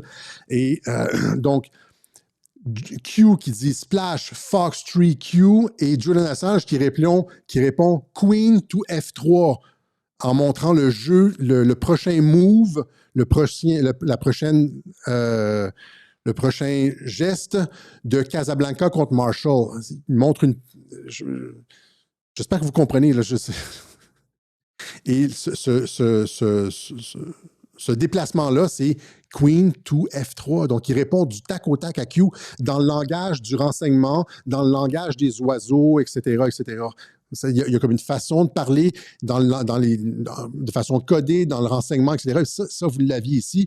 Et il y a ce post-là aussi de Q du 7 janvier où est-ce qu'il dit DEFCON 1, Defense Condition 1, ça c'est attaque nucléaire imminente et ce qui nous a mené le 13 janvier aussi, le matin du 13 janvier, à la fausse alerte de missiles à Hawaï en 2018. Les Hawaïens ont reçu une notification sur leur cellulaire. Ballistic missile threat inbound to Hawaii. Seek immediate shelter. This is not a drill. This is not a drill. Ceci n'est pas un exercice. Un missile s'en vient sur Hawaï, rentrer dans les abris, etc. Vous essayerez maintenant, avant, il y avait plein d'articles de journaux sur cette fausse alerte nucléaire à Hawaï. J'ai fait une recherche Google, ça n'existe plus. Si vous voulez trouver les articles qui en parlaient, vous devez retourner dans mes web journaux de l'époque où on en parlait. J'en ai parlé à plusieurs reprises. De maintenant, ça a été complètement purgé du web, cette fausse alerte. Il y en a plein. Donc, Q a annoncé une semaine à l'avance une Defense Condition 1. Et, etc., etc. OK, j'ai l'impression que ça devient trop compliqué, mais 2 Q chapters, etc., etc. Voilà. Donc, tout ça pour dire que Q a été validé. Q a été validé. Il y en a eu des dizaines et des dizaines de milliers comme ça. Peut-être pas des dizaines de milliers, mais les anonymes n'ont pas nécessairement fait confiance à Q et ont dit « Donne-nous des preuves, donne-nous des preuves, donne-nous des preuves ». Et Q a fait exactement ça. Il a publié des photos inédites à l'intérieur de Marine One, à l'intérieur de Air Force One. Il y a eu comme 1 million de preuves. Et finalement, c'est devenu hors de tout doute. Et donc encore une fois, il y a deux arguments. Je reviens sur les arguments de Stanislas Burton et de Paul Furber. Les arguments de Stanislas Burton, c'est que Q est quelqu'un de compromis. Or, Trump et les patriotes valident entièrement Q. Personne d'autre que Q n'a fait autant pour les réseaux pédocriminels, etc. Trump et les patriotes valident Q. Et non seulement Trump valide Q, valide Flynn, je veux dire, mais les Q, durant les 2 mois, valide Flynn aussi. Et donc, l'argument de Stanislas Burton s'effondre complètement. Sinon, ce n'est pas la plus grande opération de réinformation. C'est une arnaque du début jusqu'à la fin. Et puis après ça, il y a l'argument de Paul Furber qu'à partir de janvier 2018, c'est de la merde. Et là, il y a eu comme 1 million de preuves qui ont été données par la suite. Alors qu'on ne donnait pas les preuves avant. En 2017, il n'y avait pas des Q-proof, comme on dit, là. Ça, c'est arrivé en 2018. Il y en a eu 1, 2, 3, jusqu'à 1 million, jusqu'à temps que les gens aient une conviction que c'était réellement quelqu'un dans le bureau ovale qui tenait un cellulaire, qui prenait des photos du président, qui était autour, puis qui parlait, puis qui avait l'accès, qui avait l'oreille du président. On en était certains, on avait eu les preuves. Et donc, Paul Furber est un plein de marde, comme on dit au Québec. Stanislas Burton est au mieux quelqu'un qui connaît absolument rien et puis qui a décidé d'écrire un livre là-dessus. Et c'est comme si, par exemple, moi, je décidais d'écrire une postface sur un livre, par exemple, de Jean-Marie Le Pen ou du général de Gaulle, Alexis Cossette-Trudel. Je ne connais pas vraiment la politique française. Moi, quand je ne connais pas quelque chose, je me ferme la gueule. Je n'essaie pas d'être tout pour tout le monde. Et donc, mais c'est comme si j'avais l'hubris de dire, puis un éditeur me contactait avec une espèce d'auteur bizarre, genre. Il voudrait que il a beaucoup de respect pour ton travail. Il voudrait que tu écrives une postface sur la biographie de Jean-Marie ou du général de Gaulle ou un truc sur Napoléon. Puis là, moi, je roucoulerais. Là, puis là, oui, je vais écrire. Puis là, tu écris n'importe quoi. Tu connais pas l'histoire, tu n'as pas de source d'information, tu n'as rien lu là-dessus, puis tu écris une postface. Alors que ce que tu dis est complètement contradictoire, puisque le Q que tu adules valide Flynn, Christ d'imbécile. Voilà, c'est ce qu'on avait pour vous aujourd'hui. 1h37.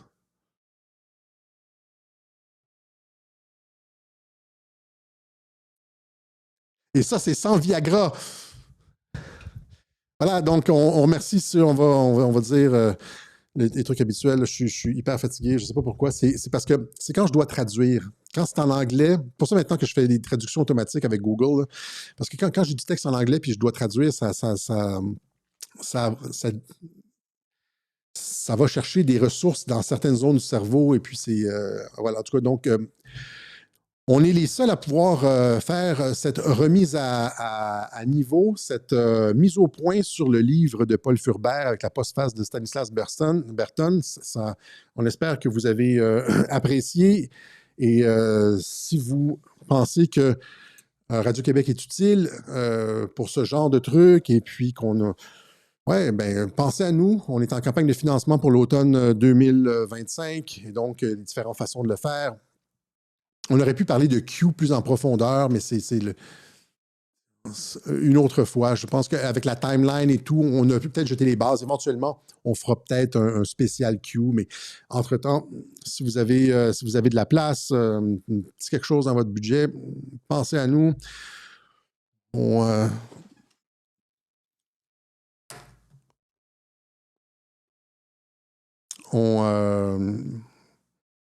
l'apprécierait, voilà.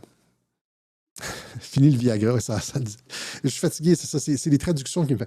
Les gens disaient, genre, on va terminer ça vite, là, auparavant, plusieurs personnes ont dit, t'es plus en forme ces temps-ci, dans tes webjournaux, tu as plus de facilité. Mais je pense que c'est parce que je fais traduction automatique sur les articles de journaux, puis quand je vous montre des articles déjà traduits, au lieu de faire l'effort de traduire moi-même chaque article, des fois, je me rendais, genre, j'étais rendu à 40 minutes ou à 30 minutes, puis j'étais déjà fatigué à force de faire des traductions on the spot, là, tu sais, c'est plus facile, mais là, encore une fois, avec les pauses de Q, s'il y a de la traduction, et donc c'est pour ça que ça fatigue. Voilà.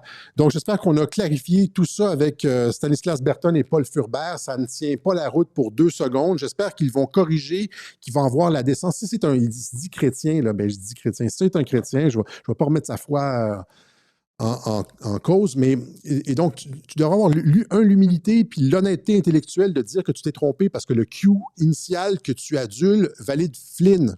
Et relis les posts, ou bien relis-les pas, lis-les tout simplement. Passe ton temps, lis les posts, Berton. Voilà. On se donne rendez-vous cette semaine ou la fin de semaine prochaine pour une autre édition du Web Journal de Radio-Québec. Salut la gang!